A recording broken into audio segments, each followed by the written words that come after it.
Hey everyone, how you doing? I'm Lazlow, the MST guy, and today we're going to be looking at Mystery Science Theater 3000, episode 109, Project Moonbase. Now you might be saying to yourself, well, you've changed the show a little bit, and yes, I have, and I'm sorry, but I just unfortunately don't have the time to put into the bigger productions like I used to do, so for now, I'm going to be doing it in this format. Someday, I'll probably return to the old style, but for now, this is just going to have to do. Alright, so with that out of the way, let's take a look at the Invention Exchange. Joel's Invention Exchange is the water juggler. Perfect, good, got it. Okay, see? Look it. I'm juggling water, you guys. Cool. See? Under the leg. Wow. Yeah, over the back. Here we go. See, just like that, see? And the Mad's invention is the Insecto Sketch. What we've done is we've taken the normal directional capabilities of the ant and scrambled them with an ultrasonic directional device, a little guidance system of our own. See? I wrote my name. So after the Invention Exchange, we get 2 episodes of Commando Cody. Hey, a new character. Yeah, right. Now, I'm not going to go into a lot of detail on these episodes since they all pretty much follow the same formula. Number 1, we pick up at the last episode showing the impossible to escape situation. Wait, oh, that could have been his rotator cuff. Number 2, we see new footage of Cody escaping the impossible to escape situation. Wow.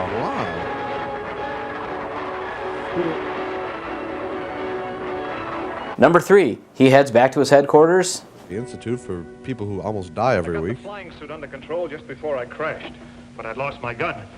When I tried to look for Graber and his pal, they had disappeared. They must have taken off to the hills on foot.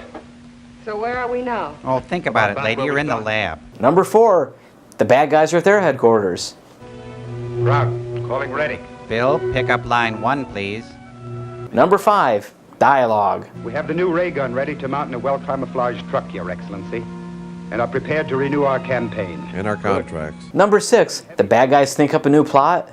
We plan to concentrate on destroying troop trains. Number 7, the 2 groups meet up again. Cody's after us again. We'll stop him. Use the rifle.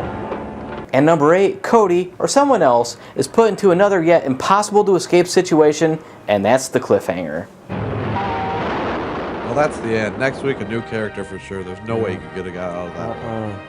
At this point, the Cody episodes are just getting a little old and tired, and I think the guys are getting a little tired of them too. The 2 episodes this week are Camouflage Destruction and The Enemy Planet. And watch Chapter 8, The Enemy Planet. With the Cody episodes done, we get the first host segment. Okay, now I think I'm going to fly over to that window and look for those rotten radar men from the moon.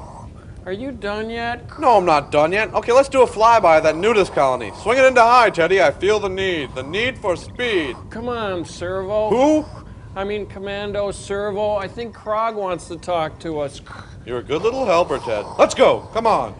Hey, Earthmen, I want you to take an atomic bomb the size of a pineapple, strap it to a Piper Cub, and then crash into Mount Vesuvius. And so Project Moonbase begins, shot in 1953, but it's supposed to take place in the early 70s. Now in the movie's version of the future, we already have a space station orbiting the Earth, but we don't have a moon base. By 1954, atom bombs and intercontinental rockets made it a necessity. So Colonel Bright Eyes, played by Donna Martell, and Major Bill Moore, played by Ross Ford, are given the task to orbit the moon with Dr. Werner so they can photograph the moon in order to find a suitable place to build the moon base. How did you get here so quickly? That's how I got here so quickly. As you can probably imagine, things don't go quite according to plan, as Dr. Werner is kidnapped and replaced with a double, who plans on crashing the rocket into the space station in hopes of destroying it. Heading up Spakin, the movie's version of NASA, is General Green, played by Hayden Rourke, who is probably best known for playing Dr. Bellows in I Dream of Jeannie. Dr. Werner has arrived and is going through security, sir. Good. Tell him I'll meet him for the briefing as soon as possible. Say within a half hour. Within a half hour. Now before we get too much further into the movie, we get the second host break, which is a neat little skit about ties. To start things off, Tom Servo, who we call Cheeky, is sporting the Hexfield body tie from the year 4000. That's right, whether you're inside, outside, or upside down, the Hexfield body tie fits and fits. Very nice, Tom. Thank you. Don't talk to me. I'm a high-fashion model from the future. Sorry, Tom. I'm wearing the anti-gravi tie. This tie is a brainchild of the Defective Fashion Jackal's direct-to-use store, It implies to the travel conscious that you're no stranger to anti-gravity space travel.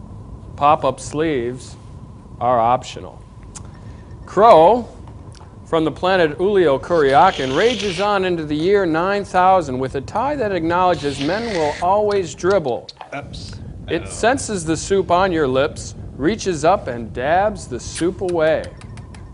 Back in the movie, General Green gives us a little science lesson, then the team takes off for the space station. In the state of free fall. Free fall?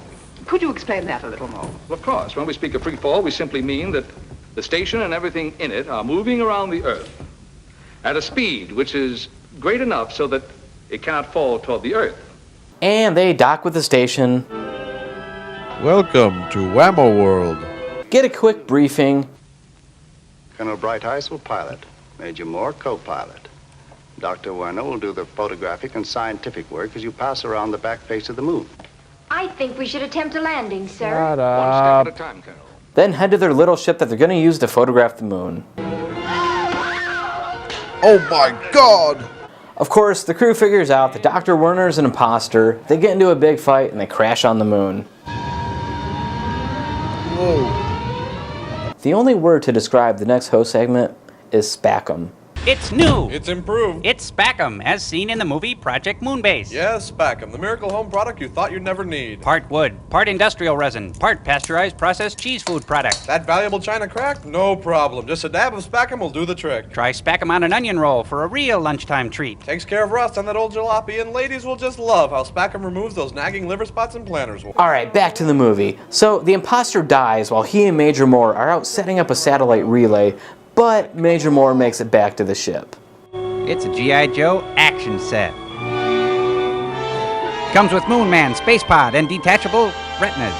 Head and legs sold separately. With the relay in place, Bright Eyes calls up General Green. The General tells him that their crashed ship will now serve as the Moonbase, and also tells them that since they're now the head of the Moonbase, they have to get married so it looks good to the public. Repeat, you did what? We had to land on the moon. Oh. And as you would expect, they get married, and the movie just kind of ends there. So with that, we head back to the bridge of the Satellite of Love for the final host break. Thanks everybody for your cards and letters. They really helped pull us through. Yeah, we thought the Lord was going to call Joel home until we got this card. Yeah, Cambot, can we show a picture of this one? Crow, you want to read that one, buddy? Yeah, it says, please send us info on the MST 3000 fan club. We enjoy it very much. Thanks. Happy holidays from the both of us. Wow. Whoa, look at these Swedes. Yeah. Whoa. You know how they say when people get married, they start looking alike? These two have been together a long time. Now, even though it was made back in the early 50s, there are some fairly ambitious shots in this movie. The split screen shot is pretty impressive considering the time that the movie was made. Finn, Colonel, you know, I'm Captain? particular about these things. You're in free fall. Of course, though, there are also shots like this where you can clearly see the arm holding up the rocket. It fell right over. Crashed is more like it. And shots like this, where you can see Major Bill's shadow on the wall behind General Green, even though the good general is supposed to be broadcasting from Earth and not just on the other side of the wall. Tell me the truth, Bill. I gotta know. Overall, I would rate this as an okay episode. The riffing is good, the skits are good, but nothing really stands out to make it an exceptional episode. Now, the episode is available from Volume 20 from the Shout Factory, and some of the extras included on the disc are the original trailer for the movie,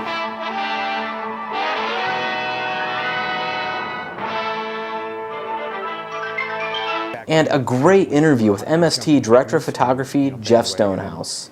This group of people were more into doing everything in camera, and I loved it. I mean, I came from a film background, and I knew a lot about, you know, doing effects with beam splitters and doing in-camera effects like foreshortening and force perspective and things like that. Things you can play around in camera that have always amused me on things and that I've been impressed with. Well, that's about it for this episode. Next time, I'll be taking a look at Mystery Science Theater 3000, Episode 110, Robot Holocaust. I'll see you next time. And you probably won't be seeing Wizardo.